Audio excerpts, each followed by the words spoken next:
Bonjour, bonjour. Donc là, dernière opération qu'on va voir ensemble, la division avec quotient décimal. Donc elle commence de toute façon comme une division tout à fait normale, c'est-à-dire je me demande combien j'ai de fois 5 dans 5. Là ça fonctionne, j'ai 1 fois 5. Ça vous voyez tous les cas de figure. J'abaisse mon 3. Combien j'ai de fois 5 dans 3? Eh bien 0 fois. Et ça, faut pas l'oublier, hein. Il faut pas le sauter celui-là. J'ai 0 fois 5 dans 3, donc il me reste toujours le 3. J'abaisse mon 7. Combien j'ai de fois 5 dans 37? J'ai justement 7 fois 5, 35. Et voilà, jusqu'à présent, nous nous en étions arrêtés là. Mais maintenant, nous allons, puisque là, je pourrais m'arrêter ici, c'est qu'il y a la virgule qui arrive. Et voilà mon quotient décimal. Et puisque je n'ai plus de chiffre à abaisser, je rajoute un 0.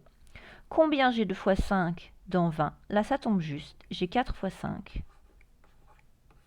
Et je vais donc avoir une division exacte, puisque 537 est égal pile à 5 fois 107,4.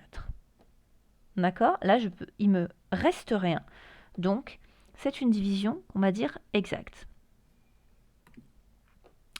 Si cette fois-ci, je vais essayer de me débrouiller, puisque je choisis des nombres complètement au hasard, comme vous pouvez voir, pour ne pas avoir de division exacte. On va espérer. Hop.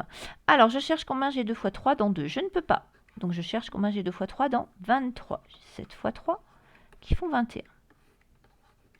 J'abaisse mon 6. Je cherche combien j'ai 2 fois 3 dans 26. J'ai 3 fois 8 qui font 24. Et il me reste 2. J'ajoute donc ma virgule et mon 0. Combien j'ai 2 fois 3 dans 20? Ben, ça tombe bien parce que ça tombe pas juste, justement. J'ai bien 6 fois 3, 18. Et il me reste 2 aussi. Et là, on va se rendre compte que je vais pouvoir continuer à l'infini, finalement, puisque ça me ferait toujours pareil. Il y a bien un moment où il faut que je m'arrête. En général, on s'arrête au deuxième chiffre après la virgule. Et on a donc 236 divisé par 3, qui est environ égal à 78,66. Par exemple, dans un problème, si vous avez acheté à 3 un cadeau qui coûte 236 euros, vous remboursez à la personne qui a payé à peu près, ça nous fait à peu près 78,66 euros par personne.